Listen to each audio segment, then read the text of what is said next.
Hey guys, Frosty on the Mile here, back with the final mile of the Green Mile. That's a lot of miles. I thank you, constant viewer. I hope you enjoyed that trip through the Green Mile chapter by chapter, and I ask that you come with me just a little further as we explore my thoughts on the Green Mile.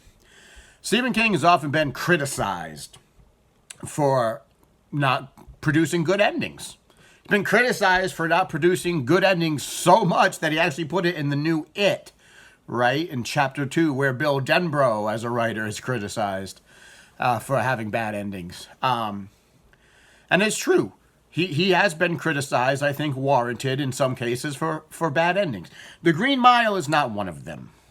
The Green Mile does not have a bad ending. It has a bad ending, and it's that the ending that we don't want, right? We want John Coffey to be set free, but that's not realism. And I think it ended the only way that it could end. So as I was thinking about my thoughts on the Green Mile, I realized that there's really two types of Stephen King stories that we talk about. Two types of stories that he writes.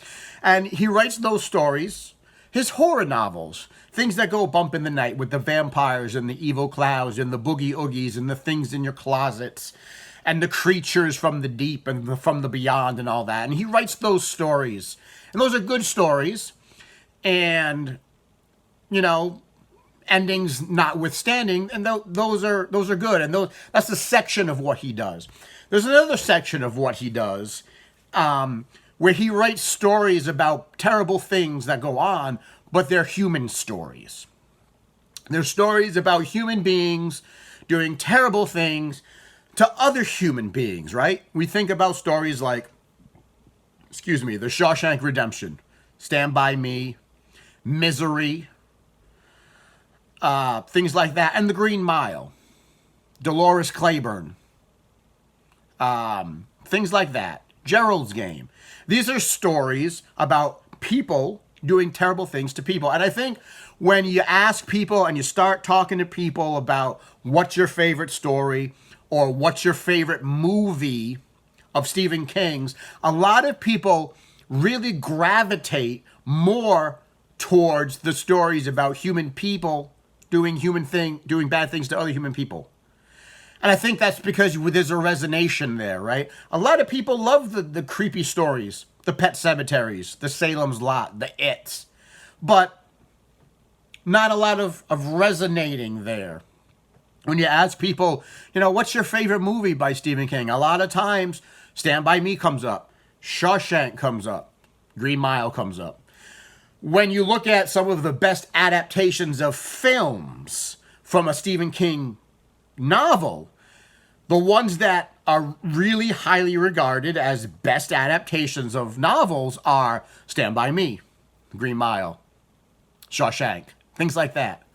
People can relate to human beings doing awful things to other human beings.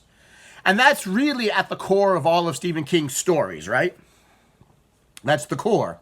Even in his supernatural things, Stephen King likes to take people, ordinary people, and drop them in extraordinary situations. My God, I got a hair right here. Extraordinary situations and see how they react to it. I mean, he is a horror writer, but that's really what he does. He takes ordinary people, puts them in extraordinary situations, winds them up, lets them go, see how they react.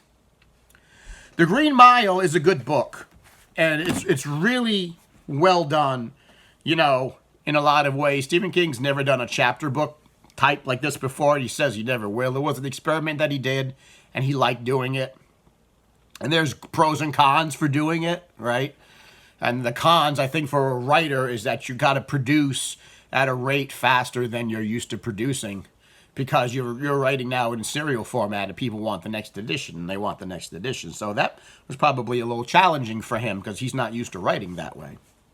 But The Green Mile, again, characters are phenomenal.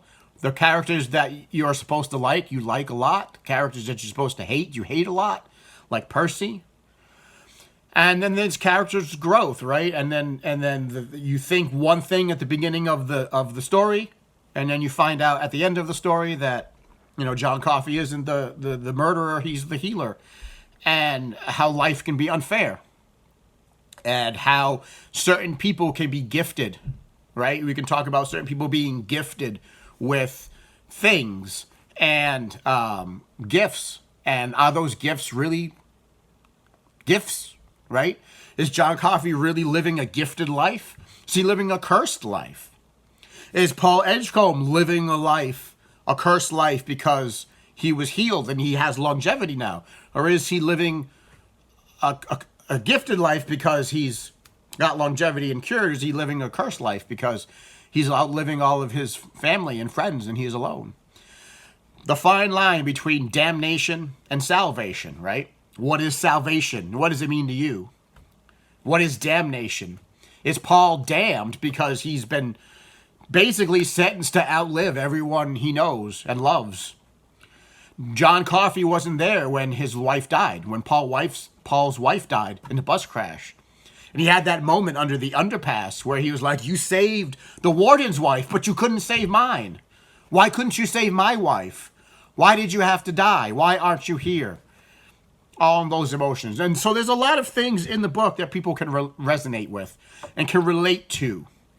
People who have had family members, loved ones, succumb to illnesses and debilitating diseases. Or people who have survived when family members or people that they've loved haven't survived. Survivor's guilt. Paul's going through survivor's guilt. Why did I get to survive and not my wife or my friends or anybody else? Why me? Why? And that's really what Paul's wrestling with at the end of the book. Why me? There's a lot of humanity, right, in the Green Mile.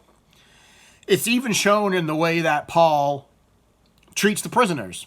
Right? All these prisoners are on death row, and they're on E-Block. They are going to die. That is your job. Your job is to oversee these people until you put them to death.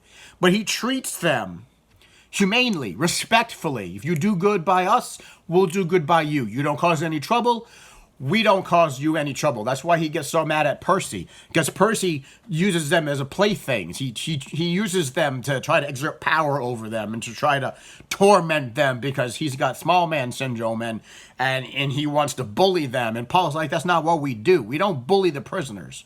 We don't do that. We treat them as respectfully as we can. And that's because I think that Paul, he's not really doing it for the prisoners. He's doing it for the prisoners a little bit. But he's doing it for himself and the rest of the wardens, because if you treat other people humanely and respectfully, then you don't lose the humanity in your own self, right? Percy lost his humanity.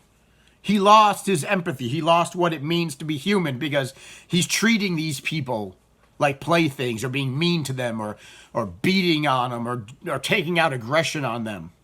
So he's lost what it means just to even be human.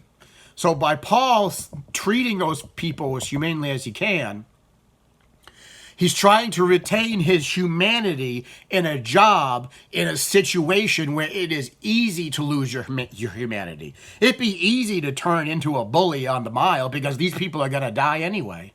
And he knows that. They're going to die. Doesn't matter. People aren't going to, they look at these people as condemned murderers and rapists and whatnot. They don't care what happens to them. That's why they go to watch the execution. They want to see him die. They don't care what happens to these people. They're so far removed that they don't care. But Paul sees these people every day. So by treating them humanely in a job that can become inhumane, he retains that portion of himself. He doesn't lose his soul. I guess, for people out there that need theses or whatever, you want to write a paper on the Green Mile, well, there's something to explore about themes in a book. I liked this book. I did. It's one of my favorite King novels. I enjoy it a lot. The movie is also just top notch. As I was reading each chapter, I started watching clips of the movies online to see how they translate, from the book to the screen. I did a good job. The movie is really good. It's a 3-hour long movie. I highly recommend you watch it. I highly recommend you read the book because they're both phenomenal. They're both really good. They're not Stephen King's, forte, right? They're not straight horror. There's horror elements in it, but supernatural elements, but but they're not horror.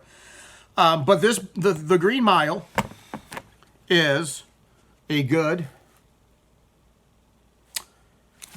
I think it was a successful experiment that Stephen King did. And I'm glad he did it because this is a really great book. I gave it a 5 out of 5.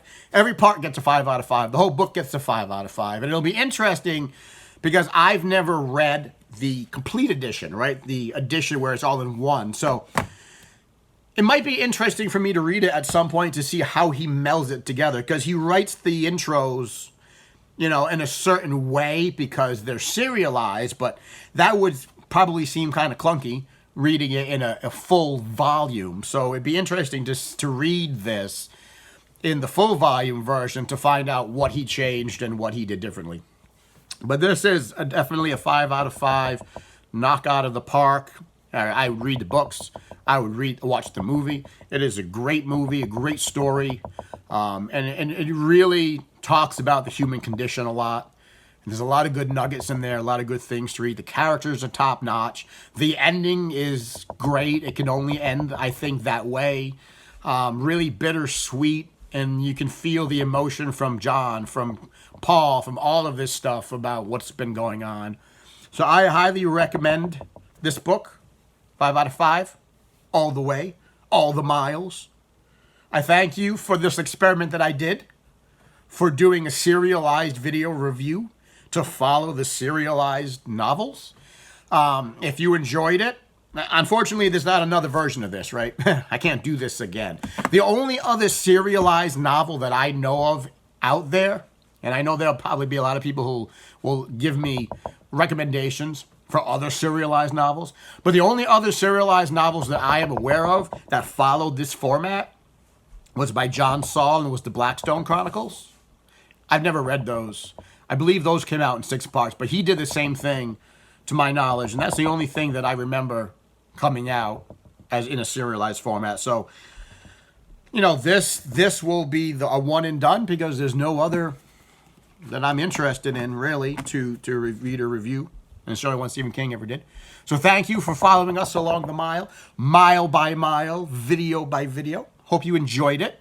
And if you did, give it a thumbs up, give it a like, a subscribe, hit the little notification bell, share it with your friends, share it with your enemies, and until next time, I'll see you in the next book.